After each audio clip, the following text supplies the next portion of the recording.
महामुंबईच्या सुरुवातीलाच आपण बघणार आहोत बातमी मुंबईत सुरू झालेल्या नव्या भाषिक वादाची। मुंबईत गुजराती फलकांची तोडफोड करण्याच्या घटना सुरूच आहेत। आता घाटकोपरमध्ये मनसेच्या कार्यकर्त्यांनी गुजराती बोर्ड तोडला, तर ही प्रवृत्ती सहन करणार नाही असा इशारा भाजपचे आमदार पराग शाह यांनी दिला। घाटकोपरच्या पूर्वेकडच्या आरबी मेहता मार्गावर एका चौकाला देण्यात आलेल्या गुजराती नावाच्या फलकाची तोडफोड मनसेच्या कार्यकर्त्यांनी केली। 2 दिवसांपूर्वी मारू घाटकोपर या गुजराती बोर्डची तोडफोड करून मराठीमध्ये माझं घाटकोपर असा बोर्ड इथे लावण्यात आला होता। या घटनेपाठोपाठ आता तोडफोडीची आणखीन एक घटना घडल्यानं स्थानिक नागरिक संतप्त झाले आहेत। गुजराती भाषकांना सॉफ्ट टार्गेट केलं जात असल्याचा आरोप करण्यात आलाय। शिवसेना का एक एजेंडा आज बहुत क्लियर समझ में आता है। जब से वो लोग कांग्रेस के साथ हाथ मिलाया है, उनकी भी जो मुगल प्रकृति जो डेवलप हो रही है, जैसा मुगल साम्राज्य आ रहा है, इसको हम कदापि सहन भी नहीं करेंगे।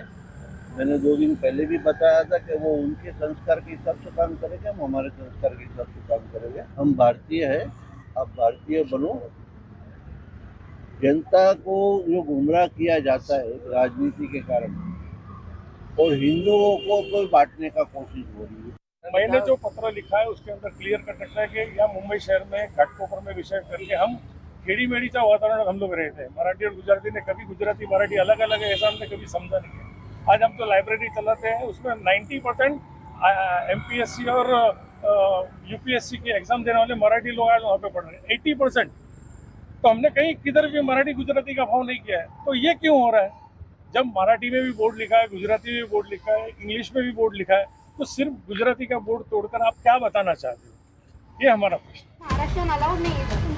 मुलुंडमध्ये तृप्ती देवरुखकर या महिलेला गुजराती नागरिकांचं प्राबल्य असलेल्या सोसायटीनं जागा नाकारली होती। या घटनेनंतर मुंबईत खऱ्या अर्थानं मराठी विरुद्ध गुजराती असा वाद सुरू झाला। या प्रकरणात मनसेच्या आक्रमक भूमिकेमुळे सोसायटीच्या सेक्रेटरीला माफी सुद्धा मागावी लागली। तर मीरा रोड इथल्या मिलियन्स एकर बिल्डरनं मारवाडी आणि गुजराती कुटुंबांना प्राधान्य अशी जाहिरात केली होती। या प्रकरणात सुद्धा मनसेनं हिसका दाखवला आणि बिल्डरनं माफीनामा सादर केला। मुंबईत मराठी भाषा आणि मराठी माणसाचा अपमान सहन करणार नाही असं मनसेनं ठणकावून सांगितलंय। तो गुजराती बहुल प्रदेश परिसर आहे आणि तिकडचं जे वोटिंग म्हणजे मतदानाचा जो काही राजकारण आहे ते राजकारण करण्यासाठी जर प्रवीण छेडा अशा पद्धतीने तिकडचे फलक लावत असतील आणि तिकडचं वातावरण बिघडत असतील तर सॉफ्ट टार्गेट प्रवीण छेडाच गुजराती लोकांना करतात असं मला वाटतं स्वतःच्या राजकारणासाठी। गुजराती बोर्डच्या तोडफोडीनंतर आता भाजपच्या आमदारानं गुजराती भाषिकांची पाठराखण केली आहे। ही प्रवृत्ती सहन करणार नसल्याचा इशारा पराग शाह यांनी दिलाय। परिणामी आगामी काळात मराठी विरुद्ध गुजराती वादावरून मनसे आणि ठाकरे गट एका बाजूला आणि भाजप दुसऱ्या बाजूला असा संघर्ष होणार असल्याचं स्पष्ट झालंय। Bureau report, news 18 Lokmat. Toll विरोधात मनसे अध्यक्ष राज ठाकरेंनी पत्रकार परिषद घेत आक्रमक भूमिका जाहीर केली। त्यानंतर राज्यात टोल नाक्यांवर मनसे कार्यकर्त्यांनी आक्रमक होत आंदोलनही केलं। मुलुंडमध्ये मनसेचे नेते अविनाश जाधवांनी आक्रमक भूमिका घेतली, त्यामुळे मुलुंडमध्ये टोलनाक्यांवर पोलिसांचा कडक बंदोबस्त ठेवण्यात आला होता। मात्र टोलनाक्यावर मनसैनिकांनी कोणताही गोंधळ घातला नाही।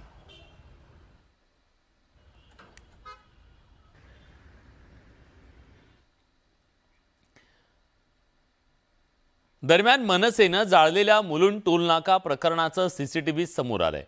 काल राज ठाकरे यांची पत्रकार परिषद झाल्यानंतर मुलुंड टोलनाका इथं एका मनसैनिकानं टोल नाक्याच्या केबिनमध्ये टायरवर पेट्रोल टाकून जाळण्याचा प्रयत्न केला।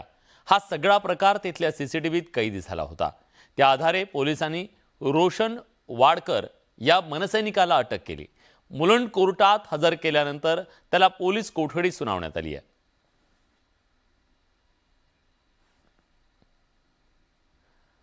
खरं तर छत्रपती शिवाजी महाराज पार्क मैदानावरून ठाकरे आणि शिंदे आमने सामने आले, कारण दोन्ही पक्षाकडून या मैदानावर दसरा मेळाव्यासाठी मुंबई महापालिकेकडे परवानगी मागितली होती। त्यामुळे महापालिका दसरा मेळाव्यासाठी कुणाला परवानगी देणार याविषयी उत्सुकता निर्माण झाली होती. पण आता शिंदेंच्या नेतृत्वातील शिवसेनेनं एक पाऊल मागे घेतलं. शिवसेना आमदार सदा सरवणकर यांनी याविषयी सोशल मीडियावरून माहिती दिली आहे. शिंदेंनी एक पाऊल मागे घेतल्यानं संभाव्य राजकीय संघर्ष टळलाय असंच म्हणावं लागेल. 2012 पर्यंत शिवसेना प्रमुख बाळासाहेब ठाकरे तिकडे विचारांचं सोनं लुटत होते. 12 ते 22 उद्धव ठाकरे शिवाजी पार्क मैदानावरती आपल्या सभा घेत होते. त्यामुळे आमचा अधिकार होता, आम्ही काल तो मांडला.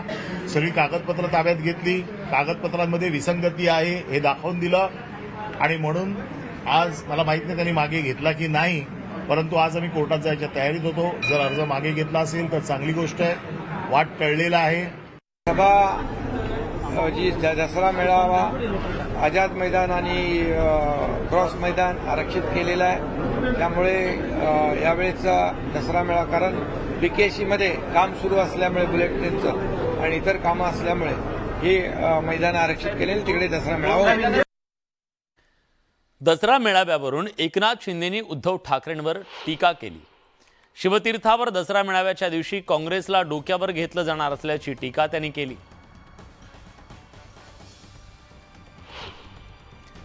काय म्हणालेत मुख्यमंत्री ट्विटमध्ये? हिंदू हृदय सम्राट बाळासाहेबांचा बुलंद आवाज या शिवाजी पार्कवर शिवसैनिकांनी ऐकला. ज्या मैदानातून शिवसेना प्रमुखांनी काँग्रेसला गाडण्याचा विचार मांडला, ज्या मैदानातून प्रखर हिंदुत्वाचा जागर त्यांनी केला, त्या मैदानातून काँग्रेसला डोक्यावर घेतलं जाणार असेल तर तो शिवसेनेचा दसरा मेळावा असूच शकत नाही. बाळासाहेबांच्या पवित्र विचारांनी भारावलेले शिवतीर्थ गेले वर्षी या मंडळींनी बाटवलंय. आम्ही ठरवलं असतं तर हे मैदानात सभा घेतली असती, पण राज्याचा प्रमुख म्हणून मला कायदा आणि सुव्यवस्था धोक्यात आणायची नव्हती. बाळासाहेबांचे विचार आणि हिंदुत्व एवढं अस्सल आहे की ते कुठेही सांगितले तरी त्याचं तेज कमी होत नाही. या विचारांना शिवाजी पार्कची गरज नाही. आम्ही जाऊ तिथं त्यांचे विचार नेऊ. आपल्याला वारसा मिळाला ते म्हणणाऱ्यांनी अशी आरसा पाहावा, म्हणजे खरे काय ते कळेल. कोण कुठे काय बोलतो यापेक्षा तो बोलतो हे महत्त्वाचं आहे. तोंड उघडलं की रडगाणच असाल तर कोण ऐकणार? बाळासाहेबांचा विचार पायदळीत उडवला हे जनतेनं पाहिलंय. आम्ही बाळासाहेबांनी पेरलेले जपलेले विचार हृदयात घेऊन पुढे निघालो. विचारांचा वारसा आमच्याकडेच आहे. छाती बडवून रडायला शिवाजी पार्क ही जागा नाही. जिथं बाळासाहेबांनी अंगार फुलवला होता तिथं आता हा वैचारिक भंगार ऐकायला कोण जाणार? अशा शब्दात मुख्यमंत्री एकनाथ शिंदे यांनी जोरदार निशाणा साधला. शिवसेना ठाकरे गटाच्या शिष्टमंडळानं मुंबई महापालिकेत निधीच्या मुद्द्यावरून आयुक्तांना धारेवर धरलं. विरोधी पक्षनेते अंबादास दानवेंनी पालिकेत त्यांच्यासाठी वेगळं कार्यालय देण्याची मागणी केली. त्यांच्या मागणीवर पालकमंत्री मंगलप्रभात लोढांनी काय प्रतिक्रिया दिली आहे पाहूया खास रिपोर्ट.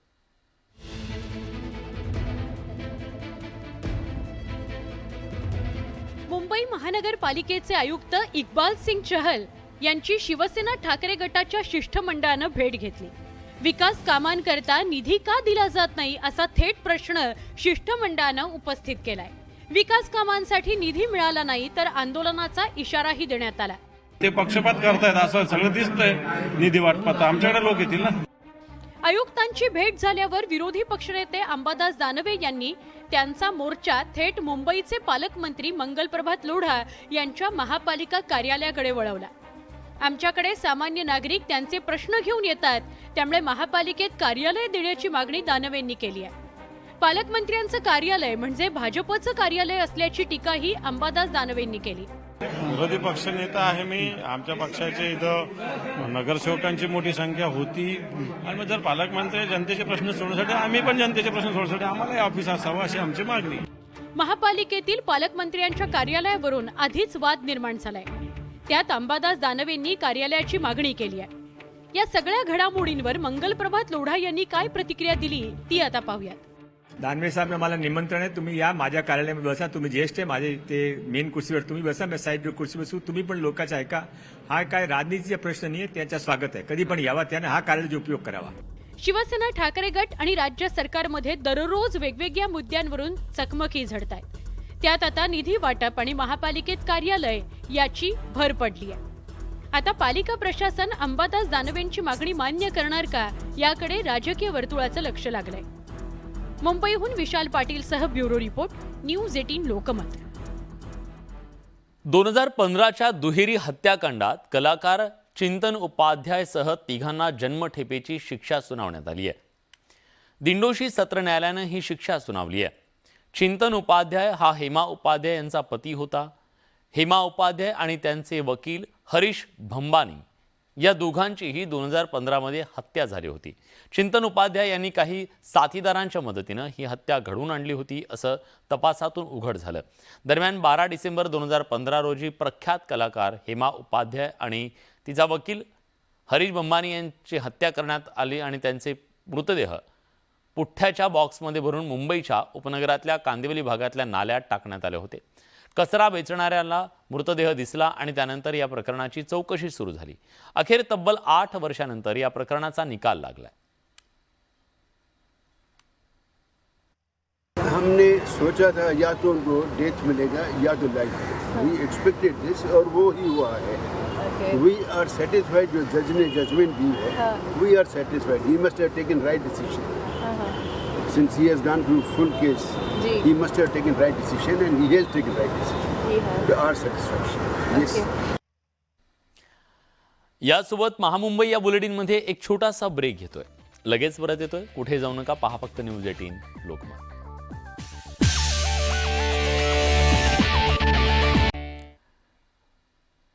तुम्ही पाहताय महामुंबई.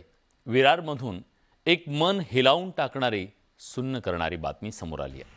4थ्या मजल्यावरील खिडकीतून पडून एका 4 वर्षाच्या चिमुकलीचा मृत्यू झालाय. एकुलत्या एक मुलीच्या मृत्यूनं शालियान कुटुंबावर दुःखाचा डोंगर कोसळलाय. मात्र मुलीचा मृत्यू झाल्यानंतरही तिच्या आईवडिलांनी एक मोठा निर्णय घेत तिचे डोळे दान केलेत. दर्शनी सुरेश शालियान असं अपघातात मृत्युमुखी पडलेल्या 4 वर्षाच्या चिमुकलीचं नाव आहे.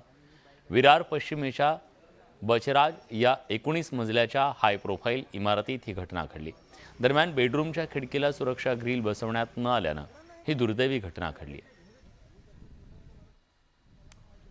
लेकिन आज क्या हुआ, वो उठी नहीं. हमने उसको उठाया तो उठी नहीं, तो मेरे को ट्रेन लेट हुआ तो वाइफ मेरे को स्टेशन छोड़ी एंड वो उठ के बाहर आई हॉल में and she was trying to open door I think, लेकिन पता नहीं. फिर उसने मम्मा को ढूंढा होगा, उसने खिड़की खोला और स्लिप हो गई खिड़की से, बेडरूम की खिड़की से. इसी हुआ. या सगळ्या बातम्यांसोबत महामुंबई या बुलेटिनमध्ये आपण इथेच थांबतोय. ताज्या घडामोडींसाठी बघत रहा न्यूज 18 लोकमत.